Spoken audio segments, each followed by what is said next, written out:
Volta até julho. Volta até julho. Mudou alguma opinião de lá pra cá? Cara, dificilmente eu mudo opinião porque eu procuro não dar opinião. Uhum. Eu só falo aquilo que está escrito e aí não tem como mudar. Como eu sou teólogo de formação, eu aprendi uma coisa. Se você falar o que está dando certo há milênios, você nunca vai ser contestado. E se alguém quiser te contestar, vai ter que contestar a fonte, não você. Então, dificilmente eu dou uma opinião. Tipo assim, o que você acha da política no país? Não sou cientista político, não tenho opinião sobre isso. Toda pessoa que quer ter opinião sobre tudo, tem alguma coisa errada com ela. E pessoas que geralmente querem ter opinião sobre tudo, não entendem nada, por isso tem opinião sobre tudo, porque quem é inteligente e tem sabedoria tem poucas opiniões na vida, ou nenhuma. Geralmente essas pessoas que querem opinar sobre tudo são extremamente inflexíveis, ou seja, só a opinião dela que vale. Quando você dá a sua, ela se fere a ponto de rebater e às vezes violentamente. Então, eu tenho entendido, Joel, ao longo dos anos, conquistando porções de sabedoria diária para você ir acumulando, né? Sabedoria, ela vai sendo acumulada, ela vai gerando uma energia. Sim. Que aí as pessoas, pô, do nada o cara conquistou um monte de coisa. Não, é o acúmulo de um monte de energia. Uma delas, a sabedoria. Que eu chego à conclusão que não adianta muito você ter opinião sobre coisas. Você precisa acreditar em fatos, passar para frente informações que são milenares e ponto final. Porque a minha opinião não importa muito. Às vezes eu tenho uma opinião sobre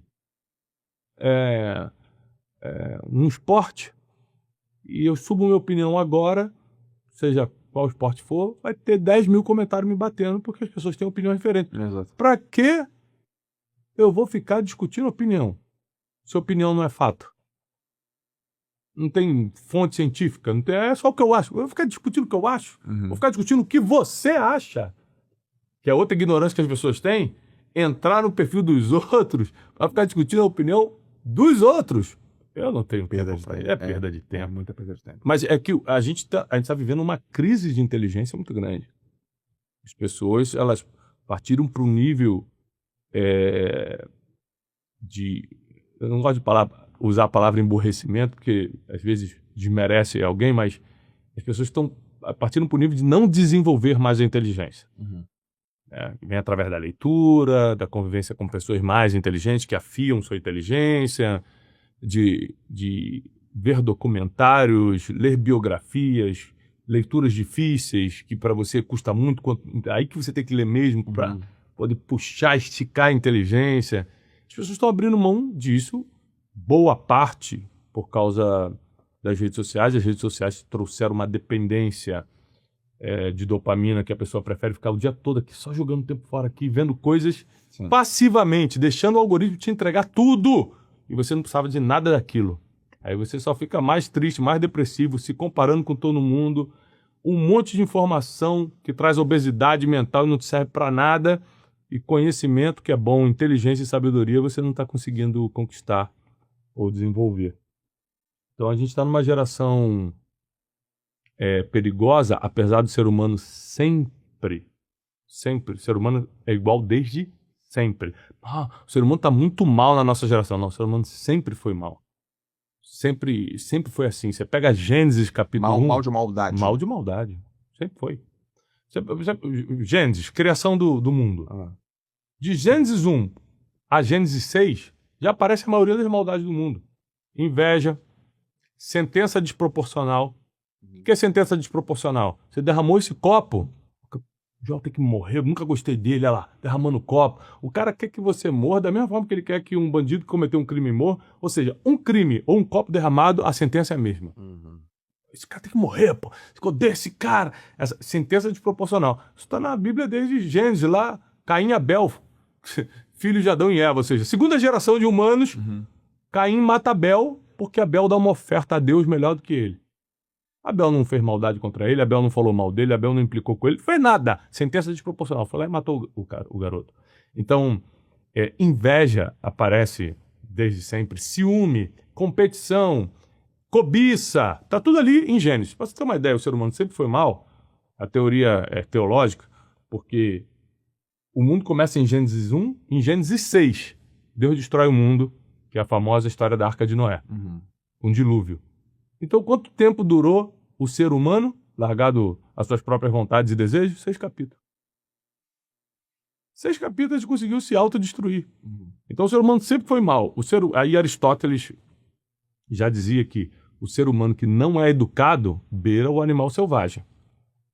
E essa educação aqui é multifocal, desde a educação espiritual bíblica, que eu considero fundamental hoje para o ser humano estar em harmonia, a educação formal, porque é o desenvolvimento da inteligência primária, quando você começa a alfabetização, matemática, português e tal, muito importante, porém não é suficiente.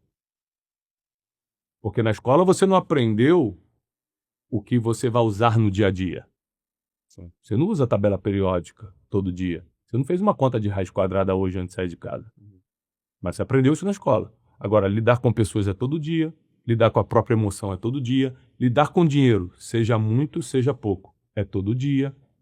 E por isso que a gente tem a educação continuada, porque se você ficar só na educação formal, você desenvolveu a inteligência primária, mas não a inteligência multifocal, que você precisa de inteligência financeira para lidar com dinheiro, inteligência emocional para lidar consigo mesmo, inteligência relacional, né, para lidar com outras pessoas, e é muito difícil lidar com gente difícil.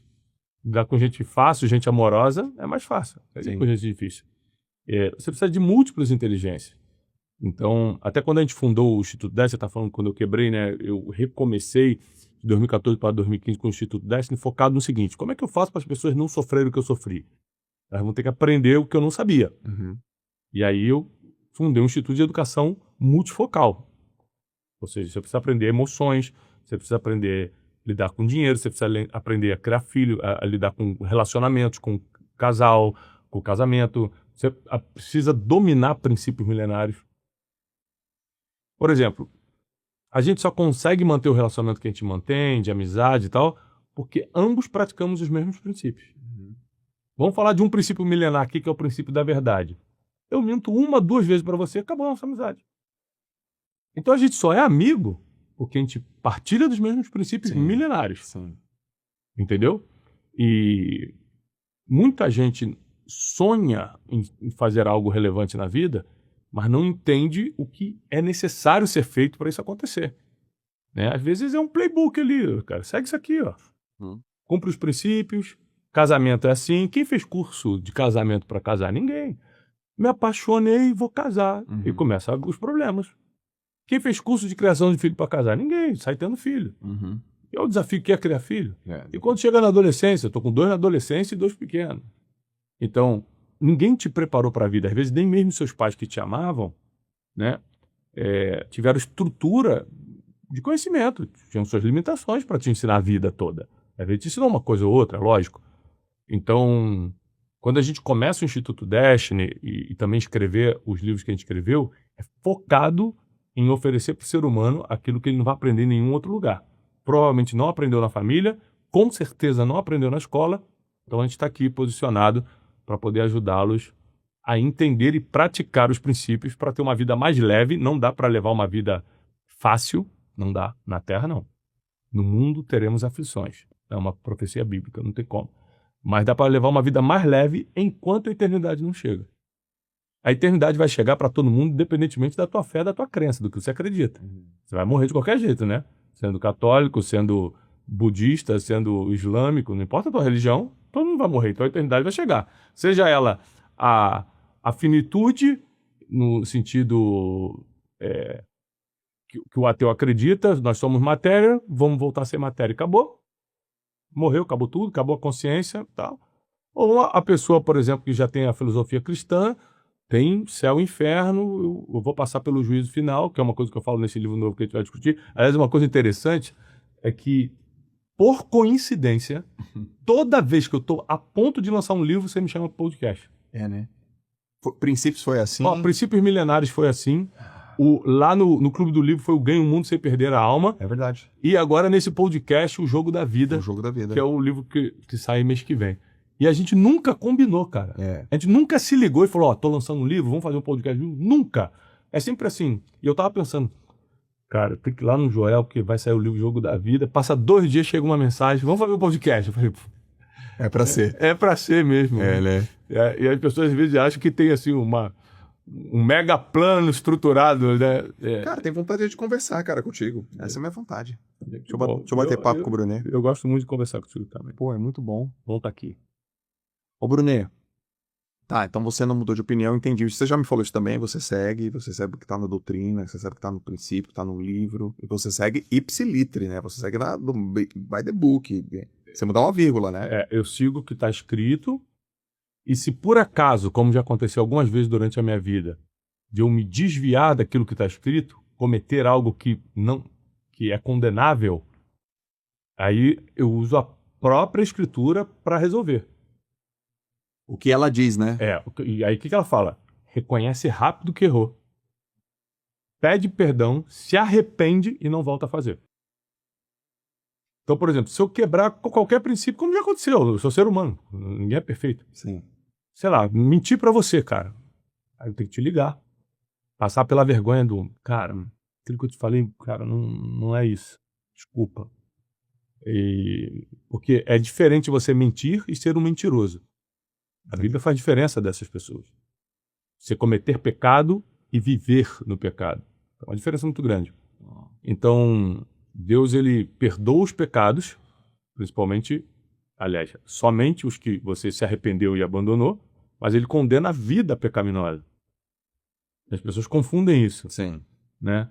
Tem muita gente que fala assim, rapaz, aquela fulana tocou o terror, fez tal, posou pra Playboy, fez não sei o quê, papapá, e hoje é lá, tá dando uma de crente no Instagram. É isso mesmo.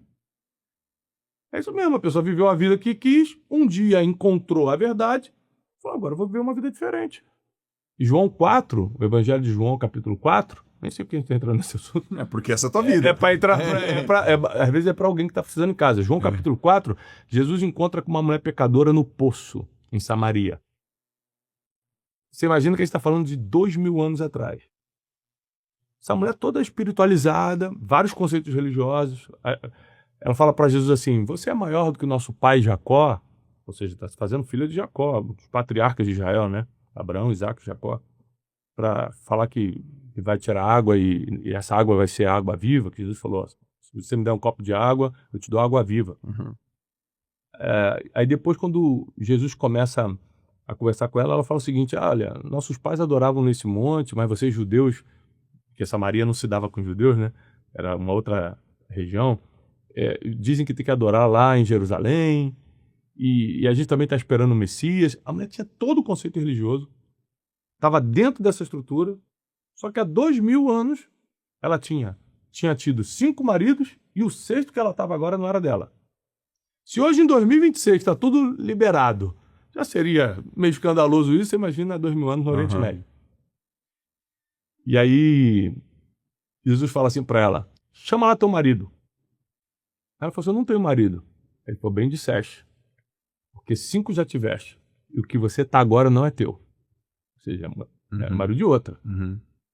E essa mulher se arrepende quando Jesus faz esse confronto em amor, porque todo confronto genuíno, bíblico, espiritual é em amor, nunca é acusatório. Quem bota o dedo na cara é o acusador, e o acusador na Bíblia é o diabo. Então, quando é confronto divino, é amor. É confronto, mas é amor. Ele fala assim, chama lá teu marido, esse foi o confronto. Ela falou assim, eu não tenho marido, aí Jesus fala, é verdade, porque o que está agora não é contigo. Aí ela responde assim, vejo que és profeta. Ela podia ter falado, quem é você para falar assim comigo? E o que você sabe da minha vida? Como a gente literalmente leva a nossa vida emocional quando alguém toca numa ferida nossa. Sim. Quando Jesus percebe o arrependimento dela, aí ele entra com a salvação. Inclusive se revelando como Messias. Ele falou assim, eu sou o Messias que você diz que está esperando. No outro dia, Joel, a mulher já está pregando na cidade. Lembrando que naquela época a mulher não podia fazer nada, tirava água no poço. Sim. No outro dia, a mulher que levou a vida toda fazendo o que queria, no outro dia já era o que a gente chama de missionária. Estava pregando na cidade de Samaria e a Bíblia diz que a cidade quase inteira se converteu. Então, a gente foca muito no passado das pessoas e Jesus está focado muito no futuro. Portanto, que você passe por esse processo aí de, cara, se eu quebrei um princípio, reconheci agora, esse reconhecer a gente chama de graça divina. Quem alcançou a graça divina, na verdade a graça nos alcança, a gente rapidamente reconhece o nosso estado e fala, cara, eu estou errado nisso aqui, Sim. e ou eu posso melhorar muito isso aqui. Eu estava lendo um livro de C.S. Lewis, que é um grande escritor, escreveu Crônicas de Nárnia, é um escritor inglês, e ele escreveu um livro chamado Evangelho Puro e Simples. Era um escritor cristão, e ele fala o seguinte, que quando você se aproxima muito da bondade, você começa a praticar obras do bem, você se aproxima, aprimora teu caráter, você começa a reconhecer muito os seus erros. Fala, caramba, cara, eu sou mal em muitos sentidos. Mas quando você é muito mal, você sempre acha que está tudo normal. Tá entendendo? Então, quanto mais você aprimora teu caráter, anda com pessoas do bem, mais você percebe, cara, tem coisas em mim para melhorar. Isso aqui tá